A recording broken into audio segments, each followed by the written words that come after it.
Ladies and gentlemen, boys and girls, children of all ages, welcome to the final Suds News of 2024. My name is Vinnie. Angela is on her way. Her laptop, unfortunately, had to do an update right as she was about to get on. So she'll be on momentarily. But before she comes on, I might as well take a minute or two to just plug all of our announcements. As always, we are an official affiliate of WWE Shop, which is the Fanatics Experience. Go on suds-media.com/wrestling merch. That has our URL, our affiliate link right in the URL, and it brings you to WWE Shop. Anything you buy using that code will go ahead and give us commission, and that commission goes towards helping to improve the show. Hi, Steve. Hi, Donna. Welcome to the chat. Welcome to the final Suds News of 2024. Also, if you do want to support the show, go and sign up for our Patreon, patreon.com/Suds and Squared Circle. All of our pre-recorded content, whether it's Take Me Down to Studio City or Dockside at the Bay or Angela Answers Fan Mail, those all go up to Patreon before, early and ad-free, or before they go to the RSS feed and to YouTube. Take Me Down to Studio City, which was recorded last week, will go up tomorrow. I do apologize for the delay. It is up on Patreon, but it'll go up to the RSS feed and YouTube tomorrow. My apologies. I got swamped with homework and work and just never got a chance to upload it. Both Dockside at the Bay and Take Me Down to Studio City are on a hiatus until after the holidays, and then we'll be coming back. So after tonight's episode, there won't be anything from Suds Media. There will be Chair Shot Sports. There will be Princess Skywalker stuff, and as well as the Run-In podcast live on our channel. So there will be content if you are subscribed. But anything of ours will not be recorded until after Christmas, just because of work schedules. For example, I have to be in work at 4 a.m. on Christmas Eve. So unfortunately, I'm not going to be able to record the Monday night before, which is next Monday. So either way, and quite honestly, we need time to our families, right? That's what the holidays are all about. We're going to be talking about some family stuff here tonight when it comes to the Quartermain family, or the Corinthos family, or the Spencer family, and all the families in Port Charles, and we'll be getting to that momentarily. Also, I do want to let everybody know we are an official affiliate of Podpage, and Podpage being the website that we host our website through, suds-media.com. If you go to podpage.com/suds, if you have a podcast that you want to create an awesome website for that has automatic distribution, as well as importing from wherever you host your podcast, Podpage is it. It also brings in YouTube videos, and you could put your own blog. We're going to be doing a lot more with that going forward into the new year as well. Go to, like I said, podpage.com/suds, and again, that gives us a commission. Also, if you want to support the podcast, support our network, go over to buymeacoffee.com/Suds Media. You could donate there, and whatever you do donate does help our podcast. It helps the network, whether it comes to new equipment or attending events like a GH Fan Club weekend, or even a Samantha's Friends event coming up. That does help us to afford those tickets if we can't get media vouchers, or if we do get media vouchers, it does help with air travel. But either way, that is buymeacoffee.com/Suds Media. All right. So while Angela's laptop is still doing the updates, and until she gets in here, we'll just be going over a couple of small things that's going on. We won't get to anything major until Angela comes in.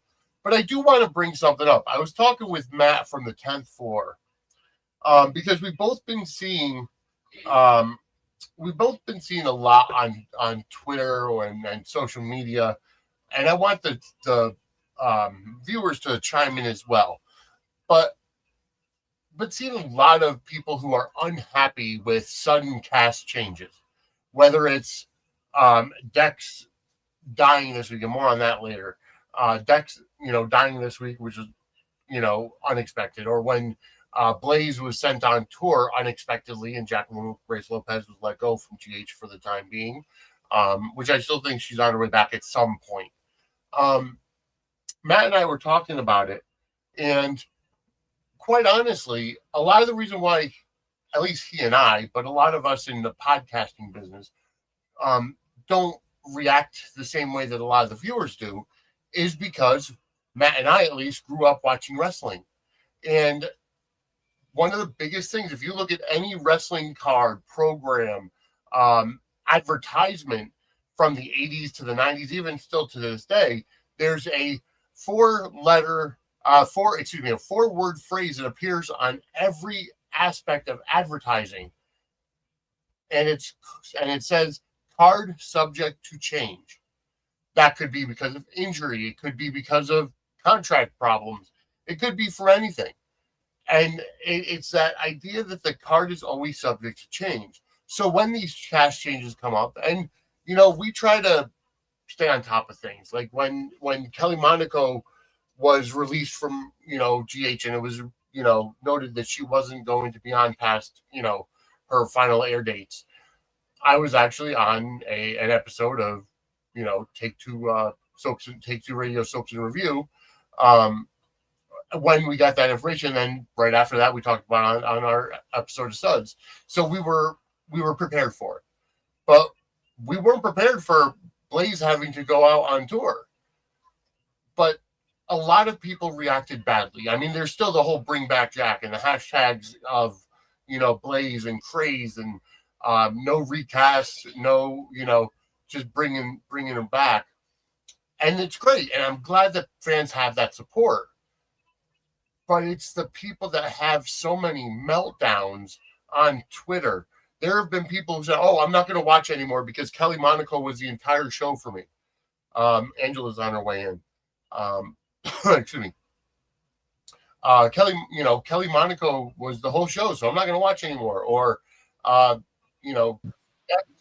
was the whole show, and because Dex is gone, I'm not going to watch anymore. Well, the problem is that you guys just, I'm not going to say you're not watching for the right reasons, but if you're watching a show for just one person and you're fast forwarding and you're not going to watch because somebody's no longer employed at the show, that's just crazy talk. They're doing soaps wrong. It's not how you do a soap opera, period. What was that? And a lot of the time, ironically, these are the same people saying that they want an ensemble cast. Right. Exactly. So it's craziness. I mean, no one can tell you how to watch TV, and that's fine, but that's not how soaps are supposed to work. Soaps were never designed for people to watch them for one character, one couple, one storyline. Right. You're going to be disappointed eventually. Yeah. And, everybody knows that I'm a Carly fan first and a Jarly super fan. But if I only watched the show, there have been 4 Carlys. Right. She's always been my favorite character. If I only watched the show for an actress or for a pairing or, come on. Yeah. Exactly. And it's the same thing. Growing up, I've been the biggest Yankees fan. And the very first game I went to at Yankee Stadium, and I'm dating myself here, it was in 1993. You're just determined to make me hate you one time. Just determined. Just determined. All right, go ahead. Tell your story. And the thing is, sitting in the stands, and they did not start Don Mattingly. And Don Mattingly was my favorite player because I'm a first baseman by trade. And lo and behold, the game was won in the bottom of the 9th, and Don Mattingly was on deck to pinch hit. I did not get a chance to see Don Mattingly play. So, but it happens, it just, you can't, and if I want stop watching the Yankees and start rooting for someone else. No. I understand. Instead, I doubled down and I started watching more. Hell, I remember the 96 World Series. I watched every single game and took my own stats that entire World Series. But yeah, it just, you can't get upset. I mean, you could be upset, but you shouldn't be boycotting the show and tagging Nathan Varney and Frank Valentini and everything and saying that you hope the show is going to be canceled. Well, you're not a true fan if that happens.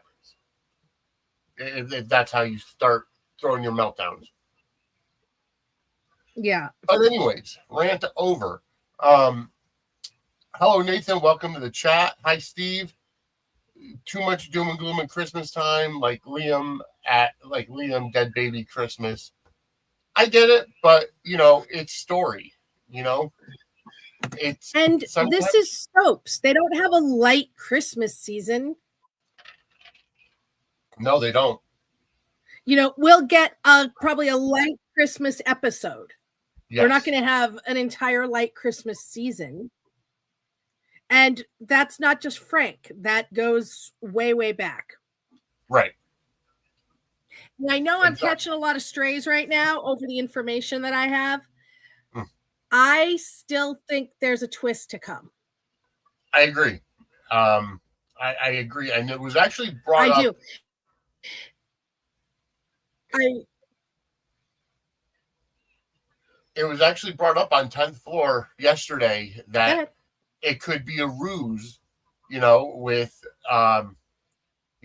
Dex faking his death and having his death faked. And the thing is what's throwing everybody off is because of the soap opera media getting the interviews and Evan Hoffer saying he's out and all these exit interviews, but he's doing too many. That's what I'm saying. When was the last? I love Evan Hoffer. I love Dex. I love Jax. However, objectively, he's not a big name, even in soaps, much less outside of soaps. Dex is not a big character. Jax weren't some massive super couple. So People Magazine picked it up. Like People Magazine, Us Weekly, Entertainment Weekly. Now, the only time those shows cover soap stuff is if there's a scandal with an actor that people will recognize. Yep. Like in the case of Steve Burton and the firing and then his wife with the pregnancy. Yep. Or the actor is a name in other things, or their spouse is a name in other things. Yep. Or the show pushes it. Yes. That's it. Yep. And the show had to approve all of these interviews because they were done before his final air date. And every actor, as part of their contract, signs an NDA. Yes. So the show had to approve all of them. Now, I'm not sure. I mean, I guess it's possible that Evan Hoffer has like the most amazing publicist any soap actor has ever had. Yeah. That brought all these things. But I think more than likely it was the GHPR. And the thing with Entertainment Weekly and Us and stuff like that is they don't just contact those magazines and ask them for this interview. Shows have to pay for that space because it's like ad space, basically. Right. Yeah. I agree. And it's a lot. There was a photo shoot for one of the articles. Yeah. And in all of them, they have talked about a twist, a funeral twist, or this, soap fans are used to faves coming back to life, but Hoffer is remaining remaining silent on what's to come. And Evan also, as far as I've seen, I haven't checked his socials today, but I haven't seen a goodbye fans post. No. From him. Either. He's reposted, of some of his exit interviews, but he has not made his own, which a lot of the times they do. And the only co-stars as of when I looked this morning that had done anything is Tabby did a very vague thing that was not a goodbye in any, and same with Mo. Yeah. And usually their co-stars are all over that stuff. And there would be no reason, because I had somebody say, well, maybe Frank isn't letting them.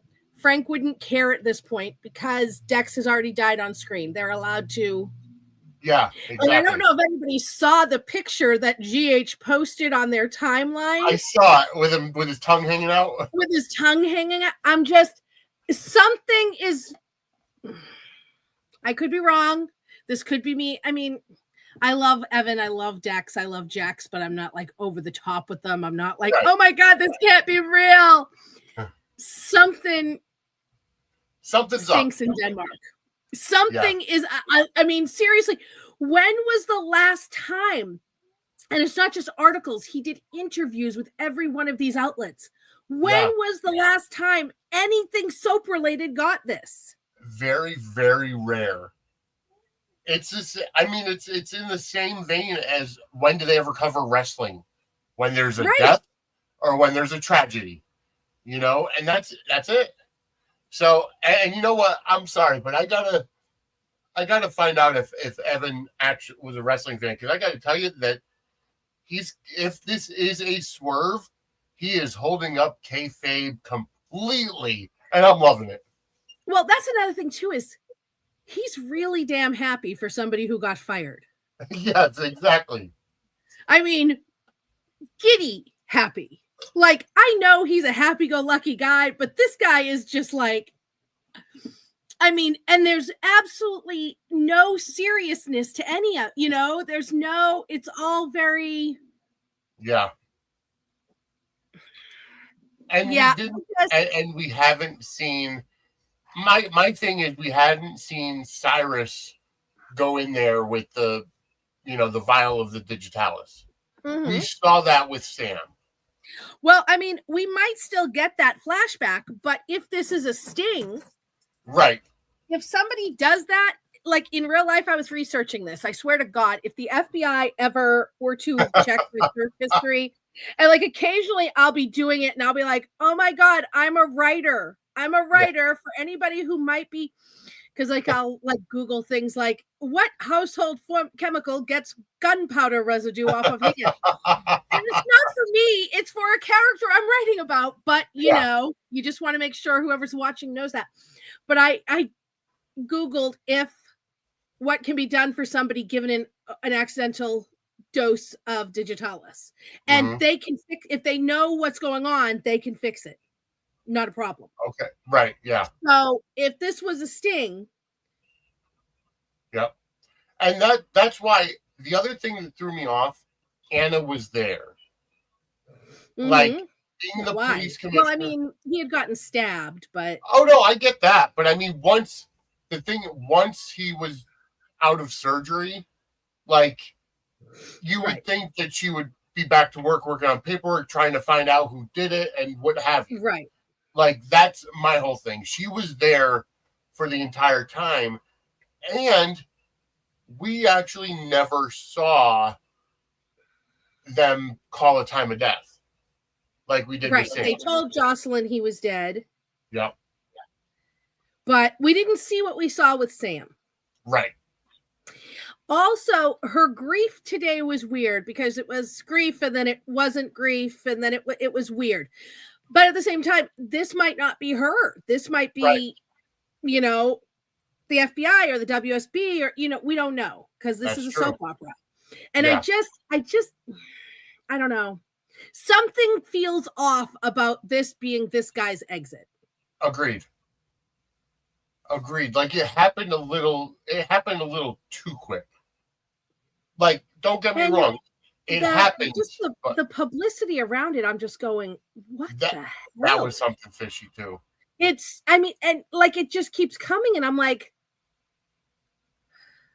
yeah. No, I don't think he's getting recast. I think that, you know, that's one way or another, Evan is staying. Or, I mean, and in one article, it actually mentioned a funeral plot twist. So maybe Dex is dead and his previously unknown twin brother is showing up. Could be. At the funeral. Yeah. So, you know, which, you know, that it's totally possible. It is totally possible. Yes. Oh, absolutely. I agree. You know, so I don't know. There's definitely I just more. say, let's let the story play out for a few weeks and see. Yeah. And if anybody else watches any other soaps, you know, because I've had a few people go, well, they don't give exit interviews when they're not really leaving. And I stare at them in Tanner Novlin from Bold and the Beautiful. Mm-hmm. A couple of years ago, they killed off Finn. Very popular half of one couple. Very popular. Like probably the most popular couple at the time on the show. Yeah. And the fans were devastated. And they were like, no, it's real. No, it's real. No, he's gone. He gave exit interview. And his wife is does I think Hallmark movies or something like that. So, and that didn't even get. And he's also the Liberty Bibbity guy. You know, he has a little bit of, but that didn't even get the mainstream press that this has gotten.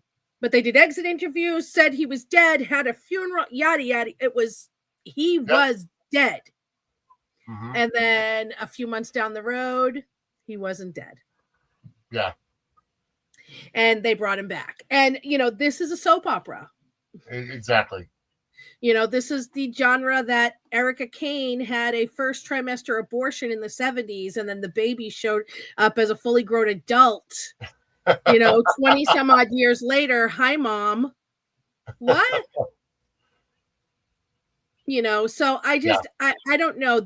I just think there's something more going on here. I agree. There's a lot going on that goes against the grain, and I'm all for it.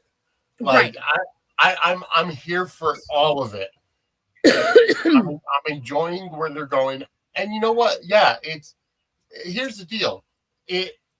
I got into an argument on Twix with somebody because, it's a lazy way to write somebody off. And, you know, they keep killing all these people and all this.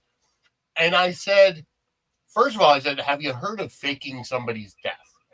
Right. And, you know, and they said, well, somebody else chimed in and said, oh, well, because, you know, it's a lazy way to write off. First it's this person, then it's this person, blah, blah, blah, blah, blah.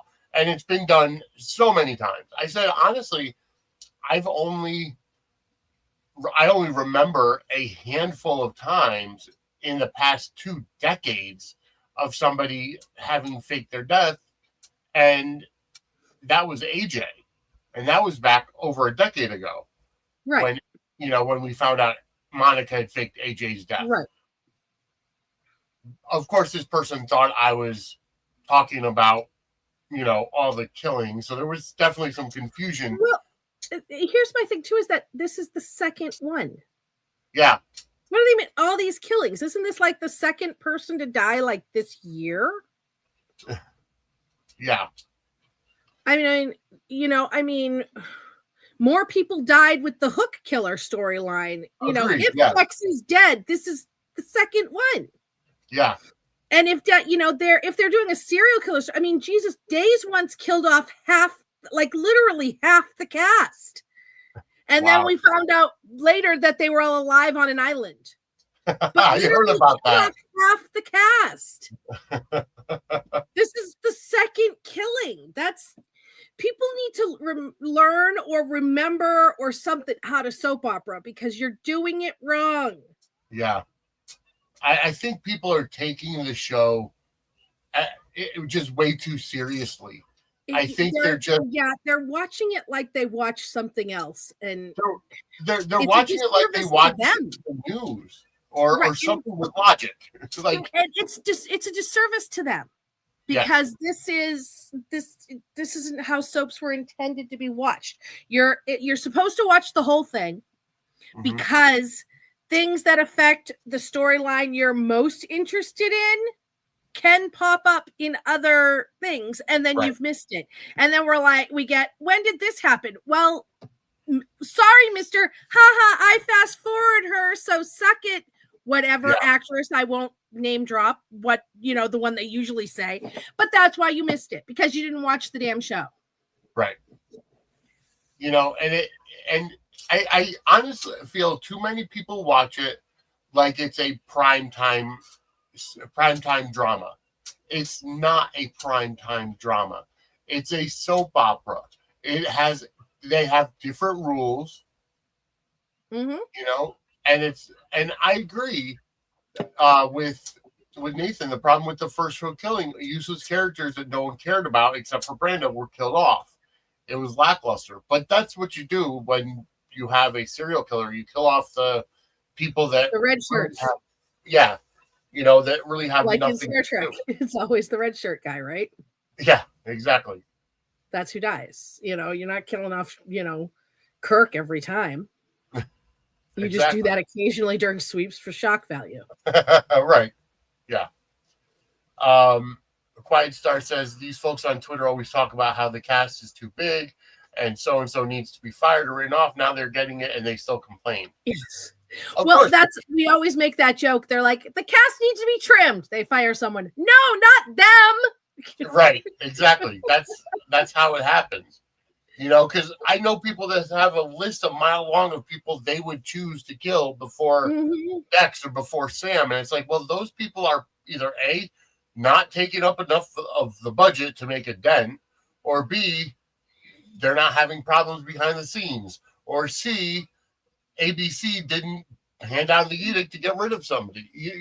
Not only that, it's almost like how they say like Congress has a 10% approval rating, but everybody likes their own individual guy.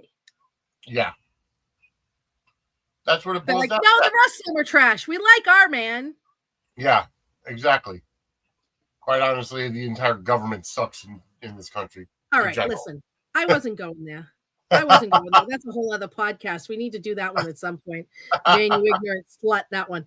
But you know what I'm saying is that, it's more fangirl bullshit. Yeah.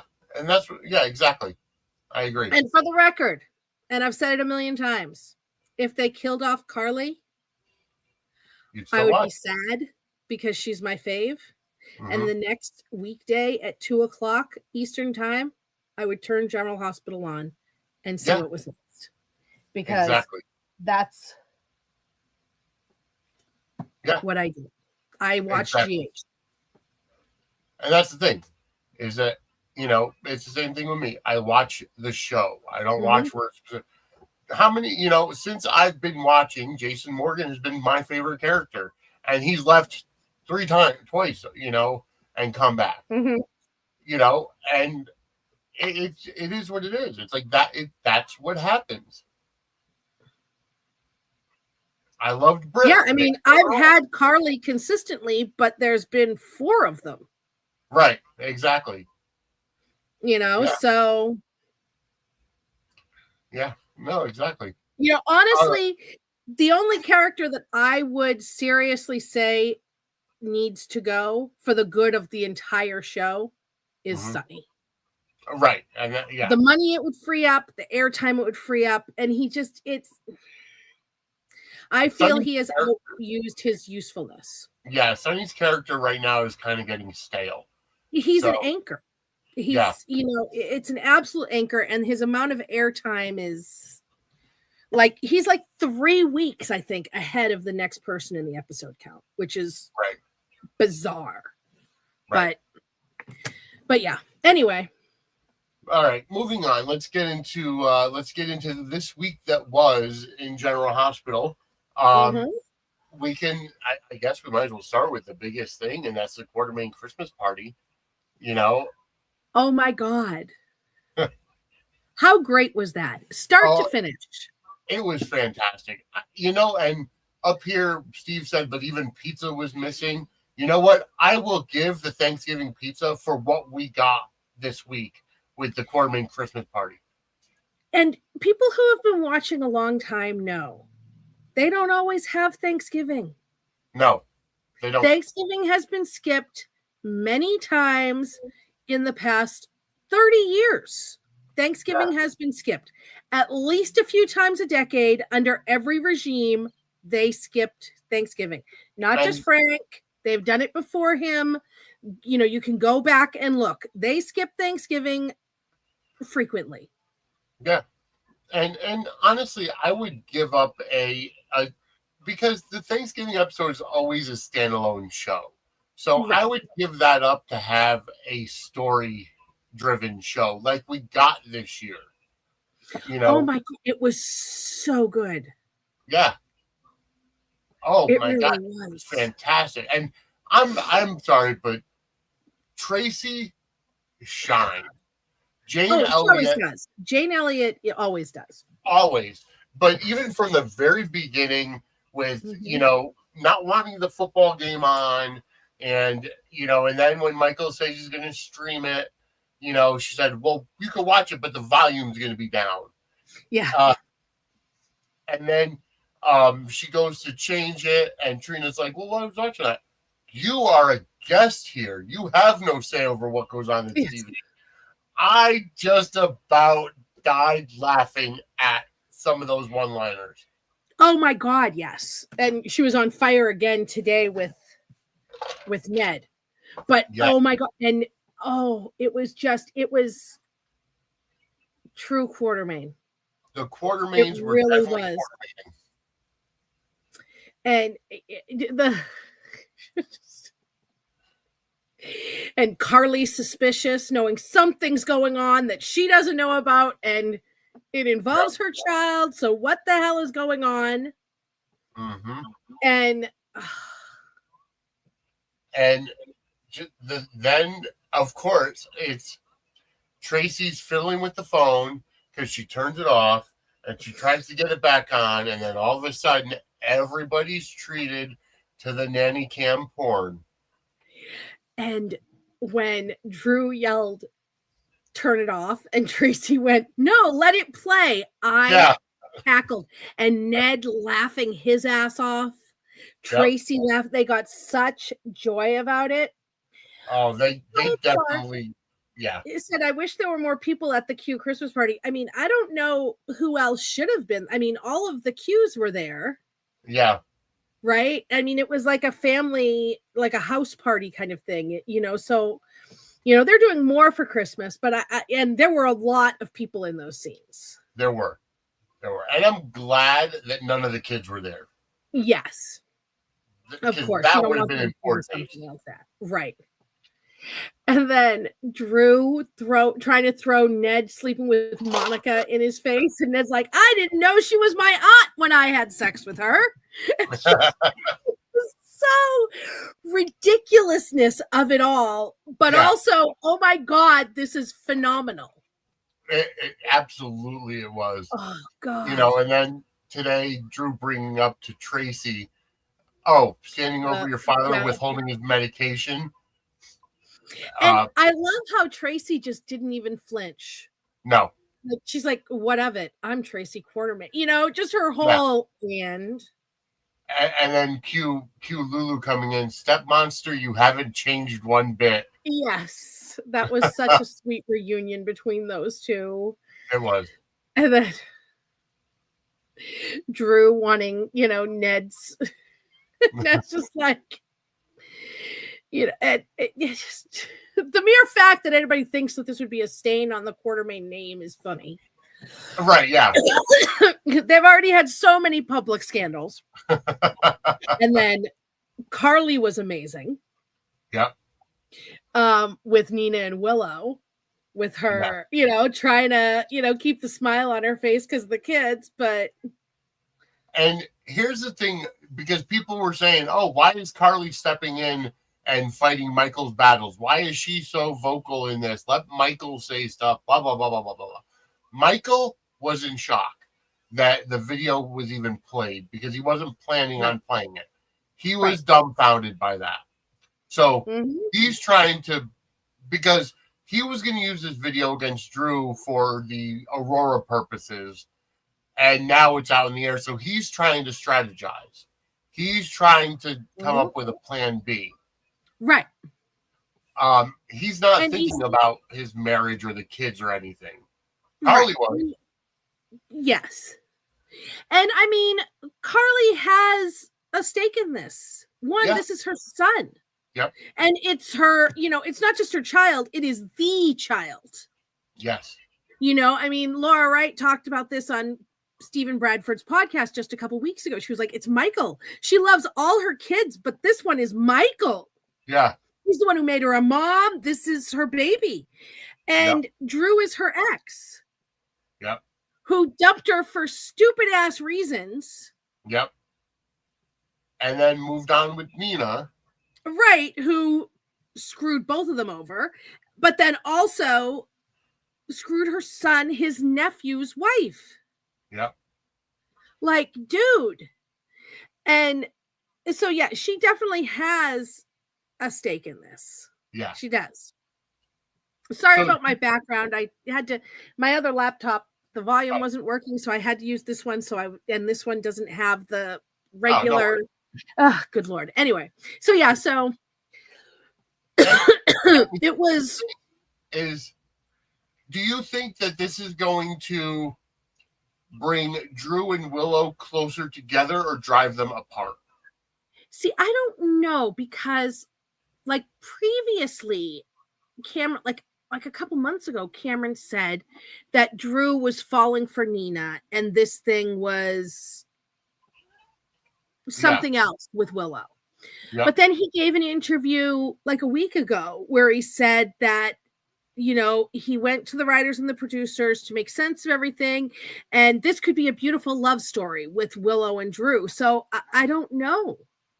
Because I'm not seeing a love story here. I'm seeing the creep factor. I'm seeing here's what I'm seeing. And this is why, because I put out a post over the weekend as to why Nina is so gung-ho about helping Willow when she just found out that Willow slept with the guy that she's sleeping with. And knowing Willow's background and being raised by Dawn of Day and being in a cult and seeing all the stuff that her mother was into, and her mother, you know, Harmony got, you know, her to be manipulated by Shiloh for this stuff. It's all a big manipulation. And I see Drew as manipulating Willow, you know, instead of just, you know, keeping her at arm's length. Yeah, you know, it was me and Spencer and Trina and, you know, Valentine and Anna that saved you, got Liesl back, yada, yada, yada, yada. He's taken all the glory for himself and using that Florence Nightingale syndrome, for lack of a better term, from Willow, and using that to manipulate her into whatever he wants. Because every time that Willow said, no, stay away from me, we got to, you know, keep our distance. And he's like, well, why fight it? This is something that's great. And this is something that I've been trying to deny for so long. Right. But I see where people are going with that. At the same time, Willow went to find him after Sam died. True. He didn't reach out to her. Right. He didn't, you know, nothing. Yeah. Nothing. She made a beeline for him. Yeah, true. And she did that knowing that, you know, as much as I can't stand it because it made no sense, Sam and Michael had a very close relationship. Yeah. And it was longer than Sam and Drew's relationship. Right, and she made a beeline for Drew. And she initiated all of that. That's true. Yeah. And then when she made the decision that she was going to tell Michael, she, you know, makes the clandestine little meeting with Drew. Yeah. Which could have been a text or a phone call. Yeah. I don't see this Vengali thing. I think they're both going through something. You know, I think that case could be made, but I don't think it's a case of him manipulating poor Willow. I don't. I could see it. I could see it both ways, and we'll see which way wins out. You know, because as of right now, you know, Willow and Nina are at, you know, on their way to Nina's house with the kids, and Drew's been trying to text her and this and that and the other thing. He shows up at the gatehouse, which was bizarre. Yes. Yeah. A lot of people are wondering. One thing I heard over the weekend, I forgot which podcast was, after seeing the video, Carly runs upstairs at the Quartermain house. my assumption being is she went upstairs first to check if the kids were up there because she wanted to make sure Willow wasn't going to take the kids. Then when she saw they weren't upstairs, that's when she made her way out to the gatehouse. Made the beeline for the gatehouse, yeah. Because her first thought is, I'm going to protect the kids.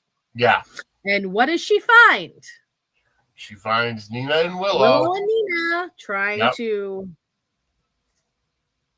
Yep. And the whole thing is that, you know, Nina said, you know, you have to do this so you have leverage. This was all about, you know, and, you know, this was for Willow, this was all about her leverage in a custody battle. Yeah. You know, when Michael showed up, it was, oh, I need this. And so did the kids and da-da-da, you know what I mean? But that's not why she was taking them. Right. She was taking them for leverage. And Carly wasn't wrong when she said to Michael, that was a mistake. You're right. Yes. And when she said possession is 9/10 of the law. Right. You know, this is the kids' home. This is. And honestly, I've been wondering for a while now. Because Willow adopted Wiley. Yes. But I've been wondering for a while now, even before any of this, if Michael would have a case for negating Willow's adoption since none of her ID was real and they didn't know who she was. Steve, the kids had Carly wanted to protect the kids from exactly what happened, making sure that Willow didn't take the kids away. She wanted to make sure that what happened, she was trying to prevent what happened today happening. And Willow's whole thing about how the kids needed it was bullshit because they were asleep in their beds. Right. Yeah. They could have slept fine to the morning and not had any issues whatsoever. Yeah, exactly. And, you know, mommy's a nurse. Yeah. You know, so the next morning, mommy's at work. You know what I mean? And they figure that out. So. Exactly. Yep. What Michael said, though, I really loved his reasoning for not doing, you know, I get his reasoning for not doing it because Sonny was after Carly had Morgan and Sonny had shot her in the head accidentally and she had the brain damage and he took the kids away from her and got a restraining order against them because she couldn't fight her attraction to Alcazar. He had her, and she wasn't a danger in any way to the kids, but he was mad. So he used the kids to punish her, even though it was all his fault to begin with. Well, it's the same thing that he had her arrested. With Avery. It's, you know, it's like he's showing that he's the superb parent, you know, and and the whole thing, you know, the whole custody thing with Ava and, you know, and everything. And it's like, again, now you're starting to see the mental health problems that Sonny's kids are having because of the lifestyle they've grown up. Now we're seeing it for Michael, and a lot of his decision making is based upon what he experienced as a kid. We've seen it with Christina. You know, we've seen you know, given a few years to do with Avery and Donna. So yeah, and I remember the scenes where, you know, Carly saw the kids in the park with Jason and the nanny, and she picked up infant baby Morgan and held him, and Sonny showed up and had her arrested for it. Like, it was wow. Yeah, so and that, you know, I just want Sonny to know. Yeah. That that's had an effect on Michael, that he did that. I wonder if that's going to be part of Sonny's swan song, is that his kids get together and kind of tell him how he's made their lives miserable. Maybe. But something has to be soon. Good Lord. Well, we didn't get it for November tweets. You know. Yeah. I mean, I will put up with a Vanessa Marcel, you know, short-term return when it comes with it, because I'm not a Brenda fan at all. No, me neither. I can't stand her. No. All right, so we've got the Quartermain party, Ned and Tracy stole the show with their, with their egging it on and everything. And this is just classic Quartermaines. Mm-hmm. Like we saw today, Lulu came back and had a great reunion with Tracy. But her and Dante had a few days of really great stuff too. I have to say that Alexa Havens, she has the same cadence as Julie Berman. That same delivery, the same type of voice. It's not that. I love it. It's not that peppy, upbeat, like you said, soccer mom Lulu, like M. Ryland was. Nothing against them. She's a great actor, just not Lulu. Just not the daughter of Luke Spencer, who was always the child of his that was most like him. Yes. That is, yeah. And Alexa is nailing that. I've loved her with absolutely everyone. I loved her stuff with Carly last week. I love that Carly was the one able to tell her about Bobby. And her stuff with Brennan. Yep. Oh, she walked right in and said, "Hey, start dialing." Start dialing. And what's funny is he did it too. You know? And then then her breaking his phone. Just looking, him just comparing her to Carly, which was great. Yes. I could see the family resemblance. Yeah. But I also loved when, Carly was going to deal with it when she was like, just wait here. And he's like, I might not. You don't give me orders. But then he waited. Yeah. He waited. And so that was fun. And I'm glad that we're getting I'm getting my Lulu and Carly back. I think that there's going to be Spencer relationships reformed. I think they're going to be close again. And I think that this time Lucky's going to be thrown into the mix too. I was pleasantly surprised today that Lucky knew Dex was Jocelyn's boyfriend. Yeah. I was like, ooh. Yeah. That's exciting. Yeah, no, I was shocked when he said, "Oh, Jocelyn's boyfriend." Yeah. This is the thing. I think that they're rebuilding the Spencers with those three at the core. Carly, Lucky, and Lulu, and I'm here for it. I'm here for Spencer family. I like that they're building the bonds. And you know what I also like?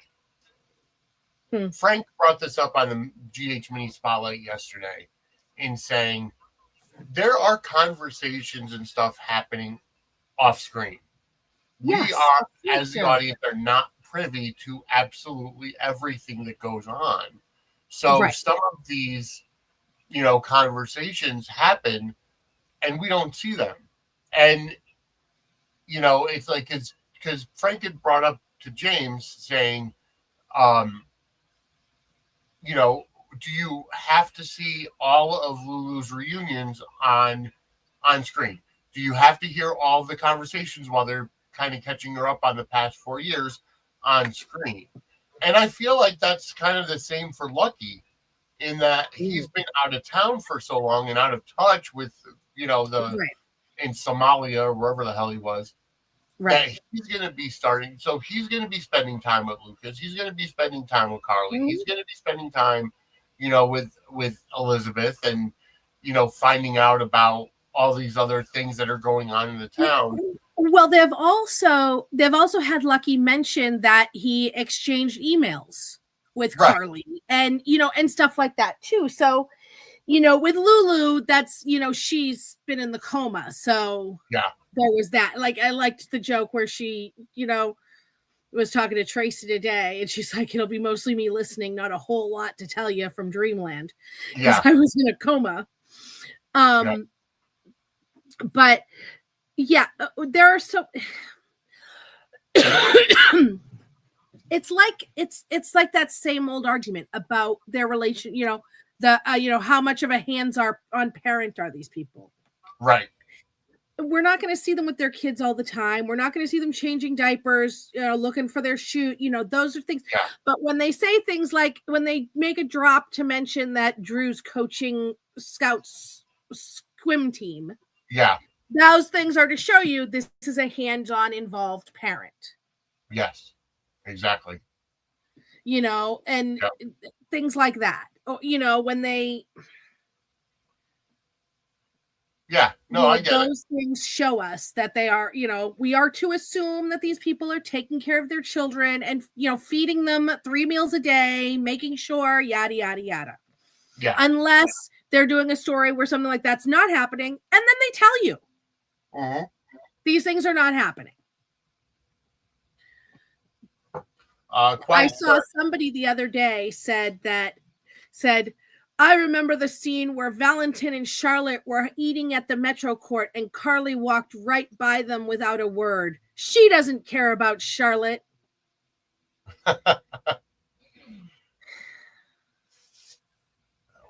Wow. But then we had the scene, you know, she has no relationship with that child. She didn't even talk to her. But then we had the scene at Bobby's when Nina brought Charlotte in for pancakes when she had spent the night with her. And Carly and Charlotte were talking, and Carly was like, oh, Charlotte, the usual. Yeah. And knew Charlotte's usual order, which was, you know, specific. And when she went to the bathroom, Nina was like, does she come in often? Yeah, a couple times a week. Yeah. You know, and Carly reminded her that she was a Spencer. And I'm just like, pull it together, people. Lock it up. Knock this off. Yeah, exactly. Quiet Star says, I'm happy Sonny and Alexis have been back in each other's lives. I am too. I think that they have a fun exes relationship, and I think it would be interesting to see them maybe even have like a one-night stand. I don't know that Alexis could, you know, tolerate on her, you know, moral high horse actually dating Sonny, but, you know, they've always had that pull. Yeah. And of course, you know, ABC, anyone but Carly. Yeah. No, I'm enjoying their relationship. Although I will say, the scenes this week with Alexis and Christina were very interesting. You know, we found out last week that Gladys went back to Nixon Falls. You know, or Phyllis, excuse me. Phyllis went back to Nixon Falls, and you know, so she's no longer going to be taking charge of Charlie's, or you know, and you know, so they go ahead and say, you know, Christina's taking it over. She's going to be the new owner. You know, funded by Sonny, but she's going to be the new owner on paper. And do we think she's going to change the name? And do we think if she does, it's going to be Adela's? Yeah, that's what I'm thinking. Yeah, I'm thinking that's definitely going to happen. That's going to set Molly off even more. I have a feeling Molly and Christina is going to be the next Sonny and Rick. And they're, you know, I mean, and Sonny's certainly encouraging it. My God. Yes. Speaking of bad parenting, sweet Jesus. I mean, he was literally like, and I know that you don't get this reference, but like the evil Emperor Palpatine in Star Wars, yes, let the hate flow through you. My God. Yeah, that's what it's either a fake out or a twin. I just don't see Donna. She was talking about the Dex thing again. Yeah. If Christina names Charlie's Adela's, it will be the, you know, Molly's villain origin story. I agree. Yes. And Christina will deserve anything she has coming her way. I have a feeling that we're going to end up seeing TJ and Christina hook up. You know, if TJ sees the sign change to Adela's, he's going to end up going in there and having it out with Christina, and they're going to end up hooking up. That would be really funny. I hate sex, and then she gets pregnant. Yeah, exactly. Yeah, although I really am now rooting for TJ to switch teams and a TJ Lucas hookup because I'm intrigued by them. Yeah, it's a possibility. So there's a chemistry there that maybe might be unintentional, but there's a vibe going on. So Ava and Rick will open their own bar and call it Ava's Window. With what money, Steve? Yeah. Apparently, I know. Ava doesn't have any money. and which means that has to have been Sonny, since Sonny was just talking about how, you know, they both have so much money. And well, I mean, think about it. It was the Cassadines allegedly that took away her divorce settlement from Nicholas. Yeah, which is crazy because they can't do that. However, how many Cassadines are on canvas right now? I mean, Nicholas is in prison. Valentin is off screen. Alexis is a Cassadine. True. And Ava screwed her over with the Truth Commission and having her disbarred and everything. But I don't think Alexis would do it if Alexis was going to do it, she'd like file papers and do it legally. She just got her law license back. I don't think she'd do it illegal. You know what I mean? I don't think she'd do it shadily because she'd be risking her law license. True. So I don't know. I don't think Rick is behind the money thing. If he is, well, they brought the Windermere set back. Yeah, could be. And it was bought by developers because they were going to put an apartment complex out there. But obviously they did not suppose that was the story, but they obviously didn't tear down the house. So, you know, they brought that set back. And if they brought that set back, it was for a reason and not just Lulu's visit. Somebody's going to be living there. Yeah. Either Valentin or Nicholas, maybe. Possibly. Yeah. I mean, do you think Victor could have survived? I mean, anything's possible. Possibly. I mean, everything is possible. Yeah. You know,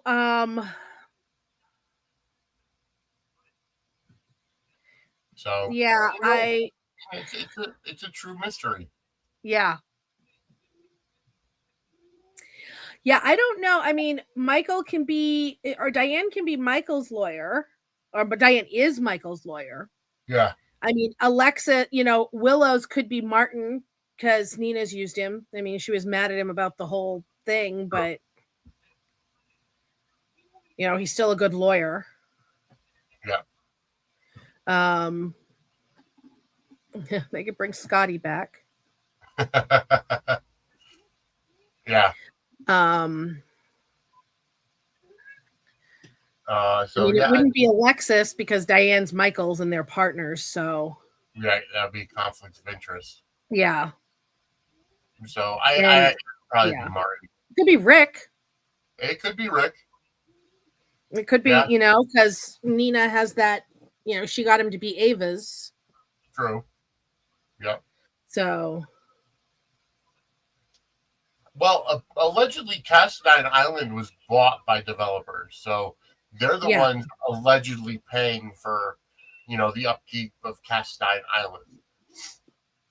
I've always thought it was Nick who bought it, though, because right before it was sold, they showed that thing of him getting that money from his like Swiss bank, and then Laura showed up and talked to the banker. So I'd always thought that it was Nick doing it through a shell corporation. That's what I thought too. Yeah. I mean, I would love to see it be a twist and have somebody who you would never think. You know, let's bring Roger Howarth back as Todd Manning, who bought Windermere. It would be great, but they won't bring back Todd. The show wanted to, and ABC nixed it. The network nixed it. Yeah, they want to distance themselves from people who've done heinous acts in the past. Cassadine Island is Spoon Island because it was Spoon Island's, you know, actually that property on the show goes back. I mean, Cassadine Island is technically in Greece. Spoon Island is where Windermere is. Cassadine Island's in Greece. Spoon Island is where Windermere is, yes. So yeah. Well, we don't know who's in Greece right now. Because who knows? There could be a whole crop of Cassadines out there. Just waiting. All right, so let's kind of move on a little bit and get to another storyline. Mm-hmm. How about Jason kidnapping Martin, and the scene That was with hysterical. Jason and Anna questioning Martin on who's going to be, where Valentine is, and every time that Jason needed the phone open, he had to put it in front of Martin's face. Just absolutely hilarious. Hysterical. Yeah. And then you see Spinelli on the outside tracking the bank accounts, and it was really interesting too. The whole Anna was like using Jason as an enforcer, like Sonny, like the whole jog his memory. I mean, that was like, it was funny as hell, but it was cold. I was like, wow, Miss Moral High Horse. Valentin is in Prague. Yeah. So yeah, I don't know. Somebody asked I don't know if he was in Russia or something, but he's in Prague because we got a glimpse of a shooting script and the call sheet and yada yada yada. So yeah, he's in Prague that's where they're going to be filming, or they did film scenes with Valentine and Charlotte. Yeah. So I thought that those scenes were really interesting. I did too. And then Carly showing up was hysterical. Yes. And Jason's like, you got to go. She's like, no, this is important. This is about what we're doing. Yeah. Oh my God. Yeah. I just loved how I felt so bad for Carly this week, because Anna completely set her up to, to have Brennan mistrust her because of, they sweep for bugs regularly, and Carly's just like, you couldn't have told me. And I mean, Carly is trying to do the right thing. Yes. Yep. She really is. She's trying to help. She's not going off half-cocked. Yep. Or, and messing everything up and yada, yada, yada. But I like the reasoning that she gave to Brennan when he brought the bug in. She's like, I planted that bug because I wanted to prove that they're wrong about you, but then you called Valentine. Right. And I found out you lied to me. Right. And he's like, I called him for you. But he still lied to her. Yeah. And it cracks me up with Brennan too. I mean, I love Brennan and Carly. I love Jack. I love their chemistry. But I'm like, I really need this guy to not be doing the thing that so many men do with, Carly's horrible and I'm a sweet angel. They started out with this man trying to kidnap her. And I know they made a joke about it, but it happened. Yeah. And Carly let it go. Yep. And they joked about it, but he still did it. Yes. And, and this isn't about a guy for Carly. This is helping Lulu get her daughter back. This is for Carly. This is about family and blood. And she does not owe Jack Brennan more loyalty than her family. Right. And one of Carly's, main characteristics is her fierce loyalty and protection for what is her family. And yes, she tried to hurt Lulu and Dante because of what they did to Michael. But that, that's a, like a nobody can beat up my brother but me kind of thing. Right. Yeah. And it was about her son. So, yeah. We are going to see a couple of Lulu and Brooklyn scenes coming up this week. We saw in the previews today for tomorrow's episode. Donna, what made 0 sense? Oh, it wasn't us. I think she was talking to Kaiwan. Oh, okay. They dropped another Geo hint too. I remember they dropped it, but now I can't remember what it was. During the party. I think it was at the party. Yeah, I can't remember exactly what it was. I can't remember what it was, but it was another Geo hint, and I can't remember what it was. Oh, that's so annoying.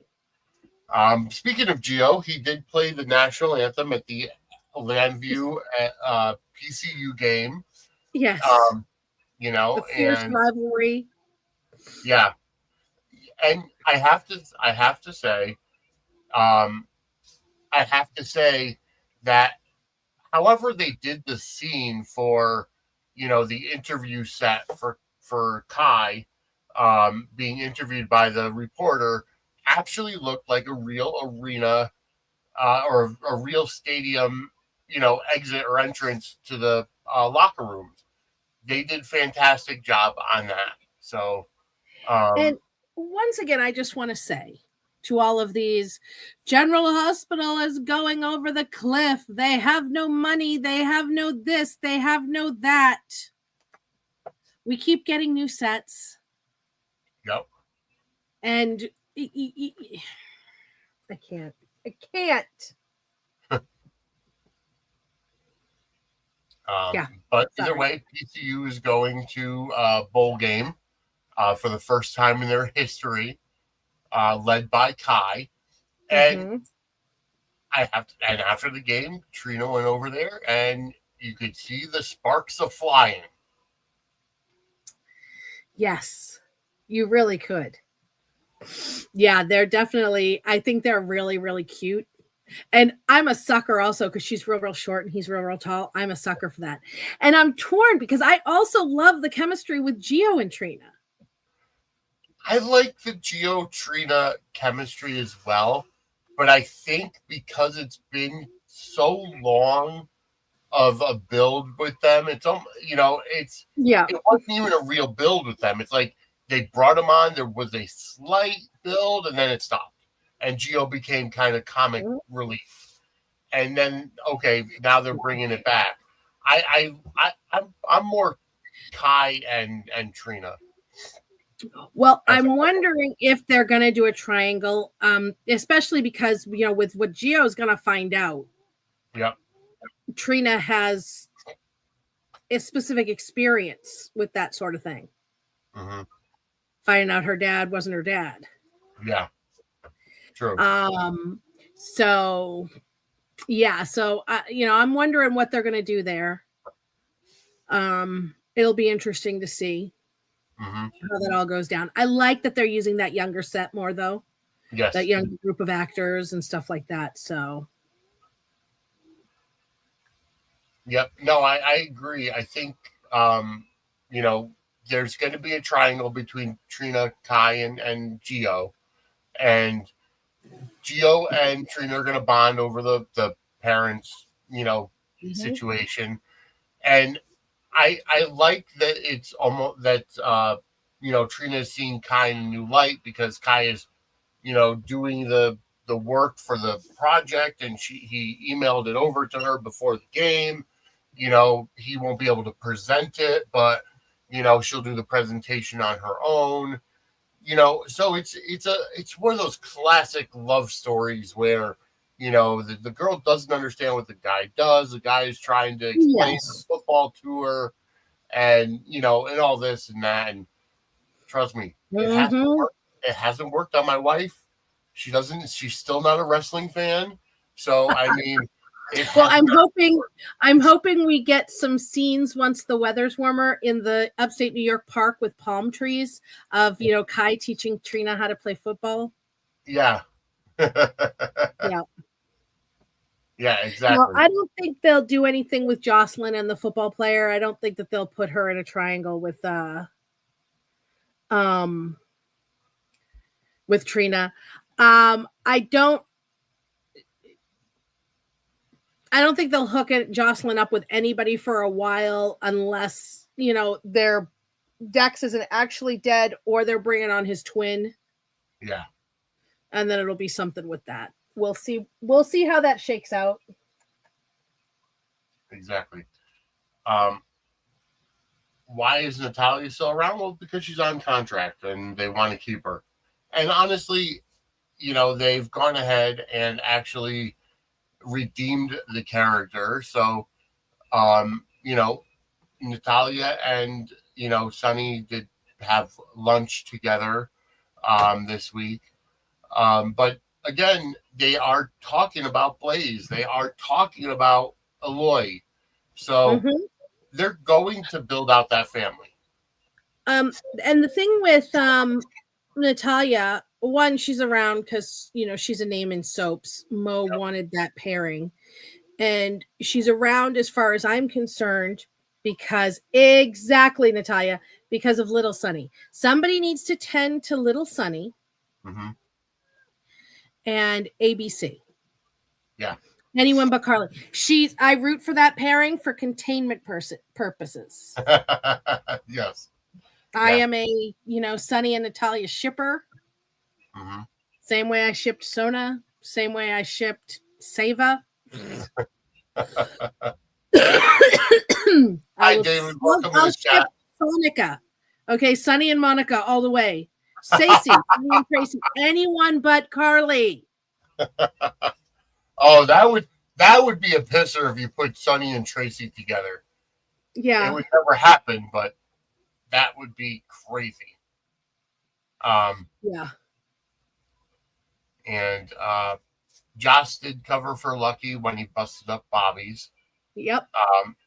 Which is true. Spencer family powers activate. But Donna, I don't think if this is where Dex had to go undercover and they faked his death, I don't think Joss is gonna be that mad. Yeah, she won't understand, but he's a cop now. So I mean, if he has to go undercover, it's part of the job. If he has to go undercover, she'll be mad. She'll be hurt that he let her experience that. It'll be angst and they'll get past it. Yeah. All the people who say, oh, all they do is have sex. She's going to be furious. And, and she needs to smack the taste out of his mouth and then hug the absolute crap out of him because he's back. Exactly. Yeah. So it's all up in the air, folks. We don't know what's going to happen. We're just enjoying the ride.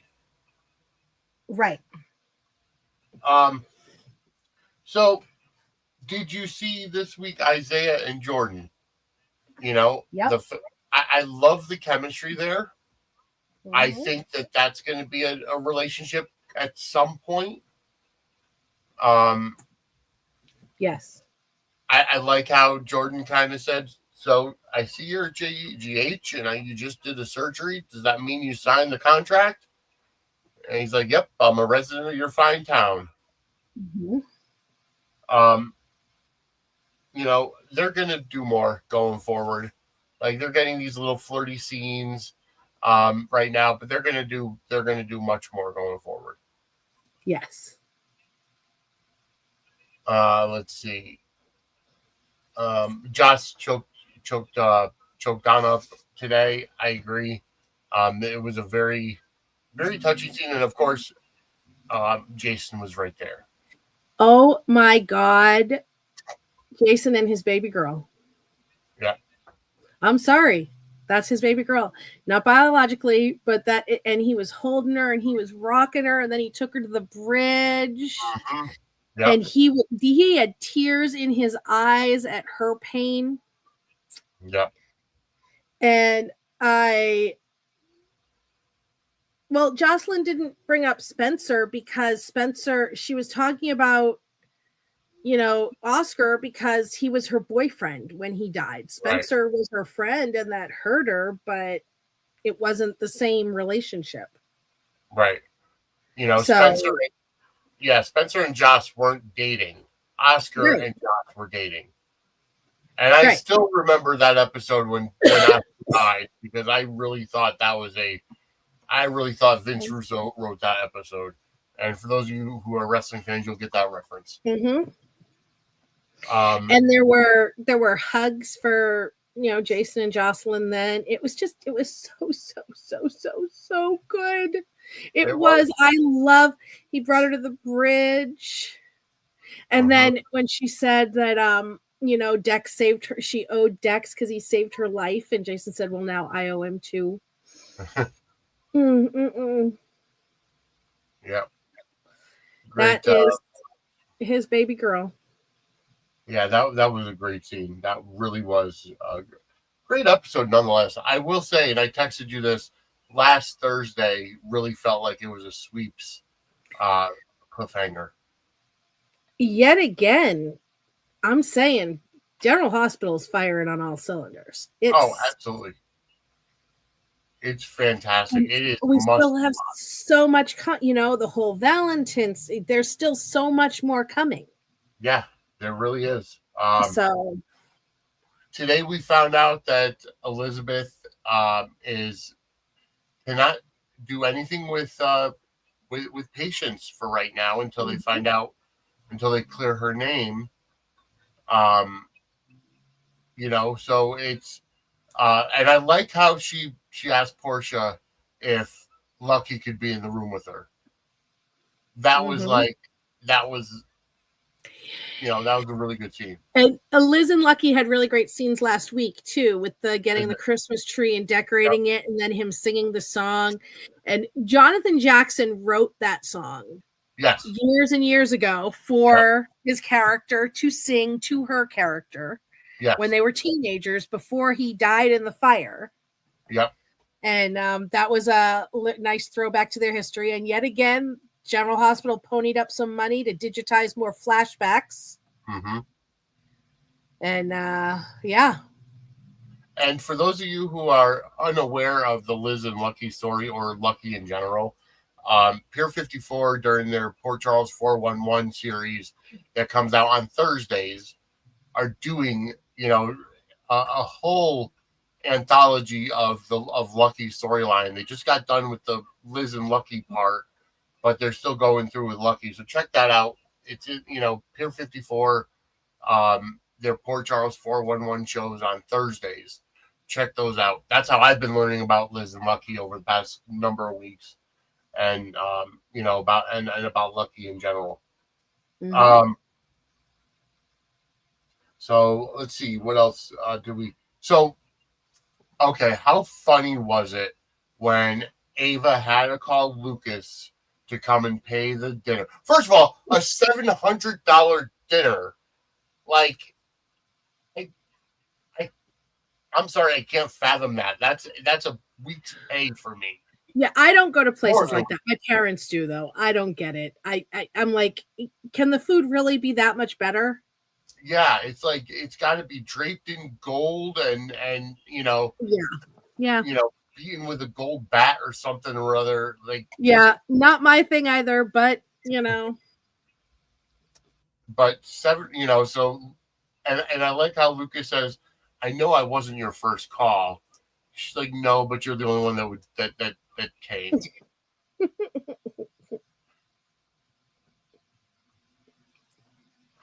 So that is really funny. Yeah. Taiwan, I don't think Nicholas is still married to Hayden. No. And so Ava really shouldn't got the money. That was their part of their divorce settlement. That's what she got, was money. She got Windermere and so on and so forth. Hayden is no longer part. And not to mention Rebecca Budig is not coming back to GH anytime soon. She's on contract with Bold. And actually, I found out today, that Rebecca Budig actually worked for the WWE for a brief time in 2000 and was an interviewer on Sunday Night Heat. I did not know that. Thank you to Candice Mack for sharing the post on Twix. So there's another WWE GH crossover that I didn't know about. Yeah. All right. So trying to find out what else if we missed anything. Oh, Curtis and Drew, and how many times did Curtis give Drew the opportunity to come clean and say, we're going to move you back to wellness? And I get that, but here's my thing. He named Curtis interim CEO. Interim, right. And Curtis has been there a few months. Yeah. Why in God's name does Curtis think he's entitled to this entire company? Agreed. anything. I understand that Drew's lying to him, whatever, but he brought him into wellness, which was Drew's idea, not Curtis's. Right. And then he made them interim CEO, and he had said that it was because I think Brick took the money for Sonny as well. Anyway, sorry. He made him interim CEO because he wanted Michael to concentrate on the ELQ stuff. Mm-hmm. But it wasn't, Curtis was never supposed to be the permanent CEO anyway. Right. And Michael was going to be the trustee in charge of all of his holdings when he was senator or congressman. Yeah. So I don't understand why Michael or Curtis thinks that he's entitled to this company. I don't understand, who was it, Jordan telling Curtis to double cross both of them? Yeah, that was What strange. did Michael do? Michael was offering him the CEO job. What the hell did Michael do to Curtis? Right. It's a very strange situation. Mm-hmm. It seriously is a strange situation. You know, there's a rumor. I'm not rooting for Curtis, no matter how bad of a, Drew's a scumbag, but I'm not rooting for Curtis in this. He doesn't deserve it. Michael needs to get all of it. I agree. Yeah. Anybody is. It should be Michael. Michael ran that company while Drew was dead. Yeah. And kept it afloat. Exactly. Michael has more experience as a C-suite executive than Curtis. Goodbye Girl brings up a good point. Although I have seen rumor that Felicia may be the killer or some person that sapped Dex. That she's, supposedly under some mind control from Cyrus. Yeah, I mean, I guess that's potential, but I don't think so. I think that what she can't remember is the bell stopped ringing while Dex was getting stabbed. Yeah. And I think she will remember it. And then she'll be in danger. But or James will remember it. Yeah. Yeah.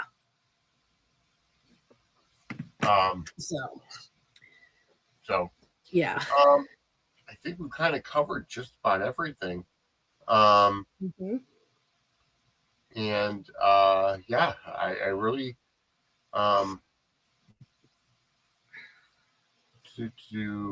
Martin and Laura this week they had a brief scene, kind of catching up about all that stuff. Cyrus is a bad guy. Gasp. Yeah. But I think that's about it. So, folks, this is the last episode until 2025. We will not be here for the next 2 weeks as the holidays are very tough. We definitely wouldn't be here next Monday anyways because I work at 4 a.m. on Christmas Eve. So, and that's a Tuesday. So I would not be able to do this and then be up on time to get to work. And then I will put up Take Me Down to Studio City from last week. I will put that on the YouTube and RSS feed tomorrow. I was just so swamped last week. It's up on Patreon. So if you want to watch it, go to Patreon. And it is obviously early and ad free. Dockside of the Bay will be returning after the first of the year as well. Angela Answers Fan Mail will return after the first of the year. So before we end, go on. I would like to say something really quickly just to address something that has been going around on social media. So I have had a couple paid Zooms, $5 admission. And we talk about the current spoilers, behind the scenes tea, and just general GH conversation. And a few people are accusing me of being a grifter or a swindler. And it's not that. It's a safe space for people to talk about GH without mocking and stuff like that. Every day we do a live Zoom that I host. And I pay for the Zoom and I pay for the YouTube TV and all of that stuff. And it's just to help offset some of those costs. We get a good crowd in it. Everybody has fun. We talk for like 6 hours. Mm-hmm. And it's not people paying me for spoilers or anything like that. That is not what's going on if anybody is concerned about that. And there are plenty of people who have done them that can attest to it. And people need to just get a life and knock it off. Just saying. Go ahead, Vin. No, I understand, and that actually was something that somebody, a number of people, had accused Christy of at one point. She had set up a Zoom to benefit partial proceeds to benefit Mm-hmm. Smile Train. I think it was some Mm-hmm. um of course Yeah, Becky Hurst's favorite Becky Earp, charity. yeah, Yeah. and there were a lot of people that accused her of using that money to fund her life or whatever, and people got on her a lot for that. In fact, she was kicked off of a Discord, and It, it's like, it's so bizarre. It's $5. well, not And only that, but people don't know, we pour a lot of money and time into these things with no yeah, return. And, exactly, and it gets pricey. yeah, it And does. I mean, James Lott Jr. does them. A lot of people do them. It was $5. Nobody's forcing anybody to do it. Yep. I don't understand people having an issue. Yeah, it's true. No, I get it. And I don't say any spoilers in that Zoom that we don't also talk about in our daily Zooms. So Right, and that we don't also talk about on here. exactly. Right. It's not pay to play. It's just a safe space where people can whatever. Yeah, no, exactly. Um, so, But as per usual, I talk about the show, they talk about me. well, So that's, that's why we have Angela Answers fan mail. yeah. We I mean, will I am just, fabulous. I don't blame them. I'm great. I'd talk about me if I didn't have this great show. exactly. And we'll be answering that fan mail after the first of the year. Oh, we have a hell of an episode coming up for you guys. Yes, so definitely stay tuned. Stay tuned. As we get into the Christmas and New Year's, um, we did stop a segment that we used to do. We used to do a thankful minute at the end of every show. We kind of stopped that because of just that the flow of the show changed. But how is there anything you are thankful for 2024?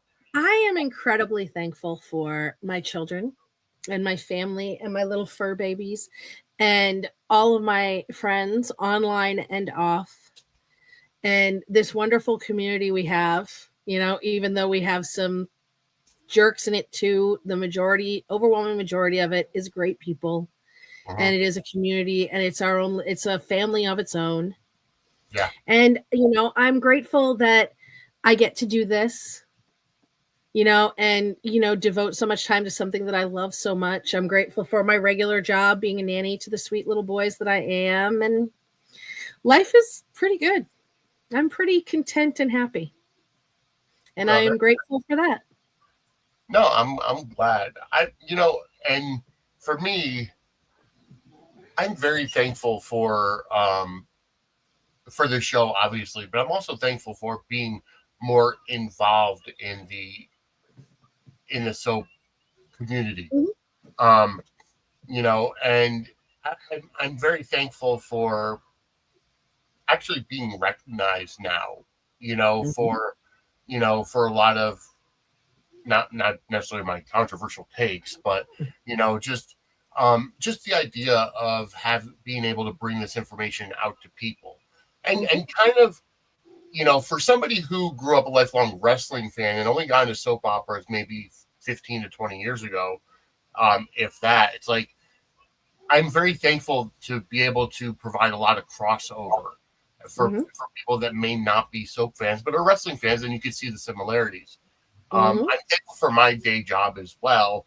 And while I do have to get up extra early every morning because of that, and there are times where I have to cancel this show because of working on a Tuesday morning, that's part of life. This show, and this goes back to like what you were talking about the Zoom, this show does not pay my bills. And Right. I refuse to, charge more than minimum payment for Patreon and force people to put the show behind a paywall because I enjoy doing it. Right. That's why I do the shows that I do. I'm happy to do Dockside of the Bay. I'm happy that I was introduced to the Bay this year. I'm happy that I introduced Studio City this year. I'm thankful for being able to do the podcast-a-thon and learning from what went wrong this year going into next year, making some few tweaks so we don't lose any footage, because I'm still hearing it about losing the interview from Oh, it's going to be in your obituary, Vinnie. We've already right. Vinnie today. Still regretting. Yes, exactly. Lost all of that footage from that first podcast. Yeah. It's going to be it's engraved in stone on your. And I'm thankful for my wife that puts up with me watching GH every day, or WWE every day or whatever. But outside of that, it's been a great year. It has. 2024 has been a great year. I've seen WWE go to new heights. I've seen GH go to new heights, and just everything, and 2025 looks to be so good as it's on the horizon. We're getting a brand new freaking soap opera, I in know.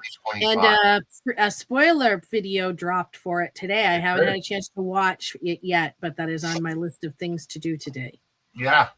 So that's exciting. But it's been a great year. Going forward in 2025, there's going to be a lot more content going up. Yes. We're going to an event in April where we're going to be able to meet Fennell Hughes and Laura Wright and Charles Measure. I'm looking forward to that. And we got the VIP package. So when we ask for people to help with Buy Me a Coffee or Zoom events or whatever, while that money may look like it's benefiting us, it's to bring you guys more content. Right. My plan, is, and I brought this up to Angela a couple months ago, and we're going to do something different, but present Laura Wright with a Lifetime Achievement Award plaque from Suds Media Group because of her, she's so amazing. And her contribution to soaps as a whole. Contribution to daytime TV. And it's going to be an actual plaque, and we'll have a video of it or what have you. It may not be a 20-minute long sit-down interview, but it may be a 5-minute meet and greet. Hi, how are you? This is for your, whatever. That's why we do what we do. We don't do this to make money. So I want to put out content to entertain and inform and just overall make sure that you guys are happy. Right. But anyway. We hope that you guys all have a very happy holiday season, whatever you celebrate, whether it's Christmas or Hanukkah or Kwanzaa or Festivus, or just want to be home away from people. That go right ahead and enjoy yourselves. Enjoy time with your family if you choose to. Enjoy time with your friends. If you're Italian, enjoy your Feast of the Seven Fish on Christmas Eve. I know I will. And then if you do go out to New Year's and have and are able to stay up to watch the ball drop on New Year's Eve, and New Year's Day is pasta chigi day. It's for good luck. So enjoy yourselves. Enjoy the holiday season. Enjoy your winter breaks if you get it. If you have a winter vacation coming up, enjoy it. But we're going to be back after the first of the year with all brand new stuff. And by the time we come back, we're going to have a lot of stuff to go over. Our next episode will be on Monday, January 6th. So the first, which is when the GH cast goes back. What? That's when the GH cast goes back to work after their that's when the GH cast goes back to work. That's when Monday Night Raw debuts on Netflix. So a lot of stuff for 2025. So for Angela, I'm Vinny, and Kim is out there as well from Dockside at the Bay. We want to wish you a very happy holiday season, Merry Christmas, Happy New Year, and enjoy the time with your family. We will be back after the first of the year. Have a good night, everybody. Bye.